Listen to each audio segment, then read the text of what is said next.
அனைவருக்கும் வணக்கம். இந்த பதிவு அகம் யோகா என்ற இணைய வழி யோகா பயிற்சியை பற்றியான ஒரு விளக்கப்பதிவு. அகம் யோகா அதாவது இணைய வழி யோகா பயிற்சி வரிசையில் பூரண யோகா, யாக்கை நெறி, யாத்ரா, சூரிய வணக்கம், அதன் பிறகு அகம் யோகா, இந்த வரிசையில் வரக்கூடியது இந்த அகம் யோகா. அகம் யோகா அப்படின்றது, அகம் அப்படின்னா உள், புறம்னா வெளியே, அது உங்கள் எல்லாருக்குமே தெரியும். இப்படி இந்த அகத்தின் அவயங்கள், அதாவது மனித உடலின் அக உறுப்புகள் சிறப்பாக செயல்படுறதுக்கு முறையில் வடிவமைக்கப்பட்டது தான் இந்த யோக பயிற்சி. முன்னோர்கள் குருமார்கள் வழங்கிய அற்புத கலையான யோக கலையில் இந்த உள் அவயங்கள், அதாவது பொதுவாக இப்போ நம்ம உடல் நல சீர்நிலை கேடுகளில் இன்றைக்கி மருத்துவம், ஒவ்வொரு உறுப்புகளுக்கும் தனித்தனியான மருத்துவத்துறை, மருத்துவர்கள், அதில் சிறப்பு நிபுணர்கள், இதெல்லாம் நம்ம பார்க்குறோம். இதயத்துக்கு தனியான மருத்துவர், நுரையீரலுக்கு தனி, செரிமான மண்டலத்துக்கு தனி, இப்படி ஒவ்வொன்றுத்துக்கும் தனித்தனியாக இருக்குது. அதாவது இதோடு சேர்ந்து சுரப்பிகள், அதாவது மிக முக்கியமாக சொல்லக்கூடிய தைராய்டு சுரப்பி அப்படின்ற ஒரு சுரப்பியோடைய செயல்பாடு சீர்நிலை இல்லாததற்காக வாழ்நாள் முழுவதுமே மாத்திரைகளை எடுத்து பயணிக்கக்கூடிய நிலை இன்றைக்கி மனித கூட்டத்தில் இருக்குது. இப்படி ஒரு மருத்துவத்தையும் மருந்தையுமே நம்பி வாழக்கூடிய ஒரு உயிரினம் இந்த பூமியில் மனிதனை தவிர வேறு யாருமே இல்லை. நோய்களுக்கு கண்டு அஞ்சுறதும், மருத்துவத்திலேயே வாழ்க்கையை வாழ்கிறதும் வேறு எந்த உயிரினமாவது அப்படி இருக்கா? நோய்களை கண்டு எந்த உயிரினமாவது அஞ்சுதா முதல்ல? அப்படி இந்த மருந்துகளால் தீர்வுகள் வருதான்னா தீர்வுகளும் இல்லாமல் அது தொடர்ச்சியாக இருக்குது. ஒரு சுரப்பி எப்படி சுரக்குது? நம்ம உடம்புல ஒரு சுரப்பு, எத்தனையோ சுரப்பிகள் இருக்குது. இந்த சுரப்புகள் மனம் வழியாக தானே சுரக்குது. மனம் சீர்நிலையிலிருந்து மகிழ்ச்சியான ஒரு நிலையிலையும் நிதானமான ஒரு நிலையில் இருக்கும்போது தான் இந்த சுரப்பிகள் சிறப்பாக சீர்நிலையில் இயங்கிட்டே இருக்கும். இப்போ நிணநீர் மண்டலம் அப்படின்னு சொல்லக்கூடிய நம்ம உடலில் ரத்தத்துக்கூடையே பயணிக்கிறக்கூடிய ஒரு நீர், நிணநீர் மண்டலம், லிம்பாத்திக் சிஸ்டம் சொல்கிறோம். இது இன்றைக்குள்ள வாழ்க்கை முறையில் மனிதர்கள் உடல் உழைப்பே இல்லாத வாழ்க்கை முறை, அதில் தானே வாழ்கிறோம். உடல் வேர்க்கவே மாட்டேங்குது. இன்றைக்குள்ள மனிதர்களுக்கு உடலில் வேர்வையே வெளிப்படுறதில்லை. இப்படி உடல் இயக்கம், உடல் உழைப்பு இல்லாத வாழ்க்கையில் பண்ணும்போது அந்த நிணநீர் மண்டலத்தோடைய சுழற்சி, சர்க்குலேஷன் ரொம்ப தொய்வாக நடக்கும்போது உடலில் நீர் பெருக்கம் அதிகமாகும், வெப்பம் குறைஞ்சிரும், நீர் பெருக்கம் அதிகமாகிடும். உடலில் அடிப்படையாக சுழற்சியில் இருக்கிறது 3: வெப்பம், நீர், காற்று. இந்த மூன்றும் சீர்நிலையில் இருக்கிறதுக்கு உடல் இயக்கத்தில் இருக்கணும். அது இல்லாதப்ப இப்போ வெப்பம் குறைஞ்ச உடனே நீர் அதிகமாகும், காற்றும் நீரும் அதிகமாகும். இப்போ இந்த பயிற்சிகளில் நம்ம என்ன செய்கிறோம்? பயிற்சின்றதோட இது ஒரு கலை அப்படின்னு தான் சொல்லணும், யோக கலை அப்படின்னு. இந்த செயல்கள், யோக பயிற்சிகள் செய்யும்போது உடல் இயக்கம் நடைபெறும் இல்லையா? அப்போது நம்ம பொதுவாக பார்க்குறோம், தைராய்டு எனக்கு அவ்வளோ இருக்குது, ஹைப்போ தைராய்டு, ஹைப்பர் தைராய்டுன்னு சொல்கிறோம். இதை ஒரு சில மருத்துவர்களே, நல்ல மருத்துவர்கள் என்ன சொல்கிறாங்க? யோக பயிற்சிகள் பண்ணுங்கள், சரியாயிடும். அப்போ மருந்தும் இல்லை, மருத்துவம் இல்லாமல் ஒரு பயிற்சி செய்யும் போது எப்படி அது சீர்நிலைக்கு வருது? ஏன்னா அதில் ஈடுபடும் போது நம்ம கூட கனெக்ட் ஆகிறோம், நம்ம ஒன்றோடு ஒன்று இணைகிறோம். யோகான்றதனுடைய விளக்கமே என்ன? ஒன்றிணைதல். உடல், மனம், ஆன்மா, இந்த 3 ஒன்றிணைதல் தானே யோக கலை. அப்போ நம்ம மேலே நம்ம ஒரு விழிப்பு நிலை, அதாவது கான்சியஸ்னஸ் அப்படின்ற ஒன்று வைக்கும்போது எல்லா சுரப்பிகளும் சிறப்பாக இயங்கும்.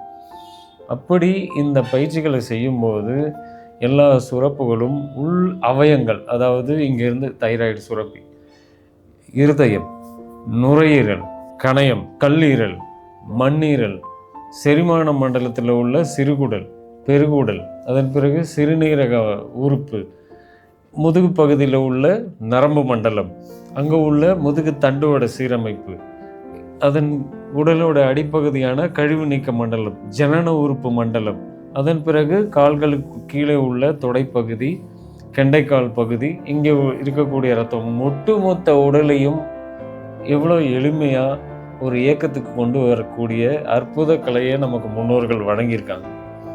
அதன் சாரம் மாறாமல் இந்த அகம் யோகா என்றதில் இந்த கலை வடிவமைக்கப்பட்டிருக்கு.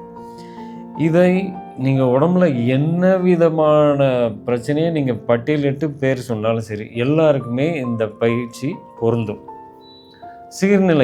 சீர்நிலைக்கு வரும். அதாவது இங்கே எல்லாருமே எப்படி பழகி வச்சுருக்கோம், கண்ட்ரோலில் இருக்குமா, இருந்துக்கிட்டே இருக்கணுமா, அது குணமாகக்கூடாதா? குணமாகிறதுக்கு தானே இன்னொரு ஒரு ஒரு செயலை செய்கிறோம், ஒரு முயற்சி எடுக்கிறோம். அப்படின்னும் போது குணமாகணும்னு தான் நம்ம நினைப்பிலே வரணும், வாயிலையும் அதான் வரணும். எனக்கு குணமாகணும், சர்க்கரை குணமடையணும், இரத்த கொதிப்பு சீர்நிலைக்கு வரணும், தைராய்டு சரியாகணுன்ற வார்த்தையை தான் பயன்படுத்துமே தவிர எனக்கு கண்ட்ரோலில் இருக்குமா? இந்த உங்களுடைய உடலில் ஏதாவது ஒரு செயல் உங்கள் உடலில் நடக்கக்கூடிய ஒரு செயல், ஒரே ஒரு செயல் உங்கள் முயற்சியால் நடக்குதான்னு மட்டும் சொல்லுங்கள். ஒரு தும்மல் போட்டு காட்டுங்க. இப்போ சொல்கிறேன், ஒரு கொட்டாய் விட்டு காமிங்க. சரி, இப்போ தான் போய் பாத்ரூம் போயிட்டு வந்துட்டீங்க, சிறுநீர் கழிச்சு வந்துட்டிங்கன்னா திரும்பியும் சொல்கிறேன், திருப்பியும் போயிட்டு வாங்க. போக முடியுமா? சரி, ஒரு முழு சாப்பாடு வாங்கி கொடுத்து சாப்பிட்றோம், நீங்களும் நானும் சாப்பிட்டு முடிச்சிடுறோம். சாப்பிட்டாச்சுல, திருப்பியும் பசியை வர வச்சு காமிங்க. ஒரு 10 நிமிஷத்தில் பசி எடுத்துருமா? தூக்கம், போய் தூங்குங்கன்னா தூங்கிடுவீங்களா? இப்படி உடல் தன்னைத்தானே ஒவ்வொரு நொடியும் ஒவ்வொரு செகண்டும் தன்னை ஆரோக்கியமாக மட்டும்தான் வச்சு, நம்ம தான் அந்த உடலுக்குள்ள ஆரோக்கியமாக வாழ்கிறோம். அது நம்மளை ஆரோக்கியமாக வச்சுருக்கு. நம்ம ஆரோக்கியமாக அதை வைக்கவே இல்லை. அது என்ன ஆரோக்கியமாக வச்சுக்க, விலை உயர்ந்த மருந்துகளை எனக்கு கொடு அப்படிலாம் கேட்குதா? இல்லையே. இந்த உடலுக்குன்னு அகத்துக்குள் நீங்கள் கொடுக்கறது என்ன? 3. அதில் 1 அதுவே எடுத்துக்கும், காற்று. சுவாசம் நம்மளா பண்ணுறோம், அதுவாக நடக்குது. எங்கே ஒரு அரை மணி நேரம் மூச்சை இழுத்து விடுங்கன்னு சொன்னோம், அரை மணி நேரம் உங்களுக்கு நேரம் கொடுத்து நீங்களே மூச்சை இழுத்து விடுங்கன்னு சொன்னோம்னா அரை மணி நேரத்தில் களைப்பாயிடும். தண்ணீர், உணவு, இந்த 3 தானே கொடுக்குறோம் அகத்துக்குள்ளே. புறத்தில் என்னென்னமோ பண்ணிக்கிறோம், நகைகளை மாட்டிக்கிறோம், விலை வந்து ஆடைகளை மாட்டிக்கிறோம், ஷூ போட்டுக்கிறோம், செருப்பு போட்டுக்கிறோம், நகைகள் மருதாணி வச்சுக்கிறோம், என்னென்னமோ புறத்தில் பண்ணிக்கலாம். அகத்திற்குள் இந்த உடல் உயிரோடு வாழ்வதற்கு 3 தான்: நீர், காற்று, உணவு. இதானே? இது பொருந்தக்கூடியதாக இன்றைக்கி நம்ம வாழ்க்கையில் வச்சுருக்கோமான்றதை பாருங்கள்.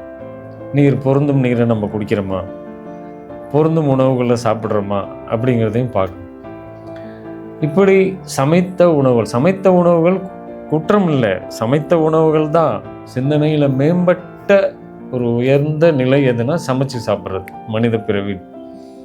ஆமாம், அதில் இருக்கிறதுனால நம்ம உடலில் இந்த வாதம், பித்தம், கபம் என்ற நிலைகள் சீர்நிலையில் இருக்கணும். அது குற்றம் இல்லை. அந்த 3 சீர்நிலையில் இருக்குதா அப்படின்றத கண்டுபிடிக்க எந்த கருவியும் இது வரைக்கும் கிடையாது. ஆனால் நமது மரபு மருத்துவத்தில் நாடியில் பார்த்து சொல்லிடுவாங்க, 3 விரலை தொட்டு பார்த்து சொல்லிடுவாங்க, வாதம் எந்த நிலையில் இருக்குது, பித்தம் எதில் இருக்குது, கபம் எந்த நிலையில் இருக்குன்றத நாடியில் பார்த்து சொன்ன ஒரு அற்புத இனம்தான் நம்மளுடைய தமிழ் மரபு இனம். இந்த வாழ்க்கை முறை இன்னைக்கு எப்படி இருக்குது? உடல் உழைப்பு இல்லாத வாழ்க்கை, பொருந்தாத நீர், பொருத்தமில்லாத உணவு, இப்படி எடுக்கிறதுனால உடல் நலிவடையுது. உடல் உள்ளுறுப்புகளில் கழிவுகளுடைய தேக்கம் மிகுந்து போகுது. வாத மிகுதி, கப மிகுதி, வெப்பம் மிக குறைவு, இப்படிப்பட்ட நிலைகளில் மனிதர்கள் இருக்கிறதுனால உள்ளே இருக்கக்கூடிய நிணநீர் மண்டலத்தோட சுழற்சி, வெப்ப சுழற்சி, காற்று சுழற்சி எல்லாமே தொய்வான நிலையில் இருக்கிறதுனால தான் இவ்வளோ சிரமங்கள். இதையெல்லாம் ஒரு சீர்நிலை கொண்டு வரபடி வடிவமைக்கப்பட்டது தான் இந்த பயிற்சி முறை. ஒரு யோகனா அது முழுமையானது. இதெல்லாம் தான் அடிப்படை. வெறும் பயிற்சிகள் மட்டும் இல்லை, அதோடு சேர்ந்து வடிவமைக்கப்பட்டது தான் இந்த அகம் யோகா. 1 மாத பயிற்சி வகுப்பு இணைய வழியாக தினமும் காலை 6 மணிலிருந்து 7:30 மணி வரை இந்த வகுப்புகள் இருக்கும். இணைய வழியாக நேரடி பயிற்சி, ரெக்கார்டட் கிளாஸஸ், நேரடியான பயிற்சி முறை.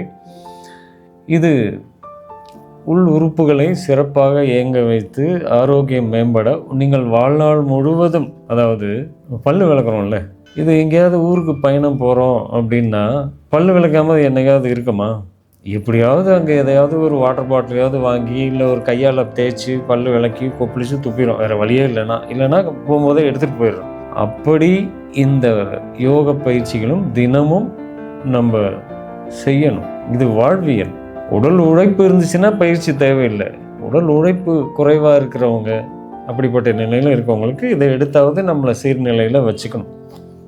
அந்த முறையில் வடிவமைக்கப்பட்டதான் எல்லா வயதினரும் செய்யக்கூடிய வகையில் வடிவமைப்பு. இந்த முக்கியமாக சொல்லப்போனோம்னா இந்த அகம் யோகா அந்த பயிற்சி ஒரு குழந்தையின் நிலைப்பாட்டுக்கு ஏற்றபடி தான் வடிவமைக்கப்பட்டிருக்கும். எப்படின்னா, இந்த குழந்தை ஒன்று பிறந்தவுடனே என்ன பண்ணும்? படுத்துகிட்டே இருக்கும். படுத்து பண்ணுற பயிற்சிகள், அப்புறம் கையை காலை அசைக்கும். அப்படி கால் கைகளை உயர்த்தி செய்யக்கூடிய பயிற்சி. அதன் பிறகு எழுந்திருக்க முயற்சி பண்ணும். அப்படியான பயிற்சிகள், நௌகாசனம், இந்த மாதிரியான பயிற்சிகள். அதுக்கு பிறகு என்ன பண்ணும்? குப்புறப்படுத்து பண்ணுற பயிற்சிகள். அதுக்கு அடுத்தது தவழம் மாதிரியான பயிற்சிகள், புஜங்காசனம், தனுராசனம், இப்படிப்பட்ட பயிற்சிகள். அதன் பிறகு உட்கார்ந்து செய்யக்கூடிய பயிற்சிகள். அப்புறம் நின்றுட்டு பண்ணக்கூடிய பயிற்சிகள், சூரிய நமஸ்காரம், இப்படிப்பட்ட பயிற்சிகள். இப்படி அந்த ஒரு குழந்தையின் வளர்ச்சியும் அதனுடைய அடுத்தடுத்த முயற்சிகளையும் அது அடுத்த படிநிலைக்கு வருவது போல் வடிவமைக்கப்பட்டது தான் இந்த அகம் யோகா என்ற முன்னோர்கள் வழங்கிய அற்புத கலையான யோக பயிற்சி முறை.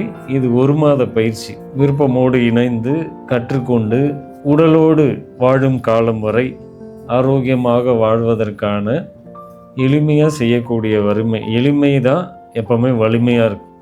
அப்படி வடிவமைக்கப்பட்டது தான் இந்த அகம் யோகா என்ற இணைய வழி பயிற்சி.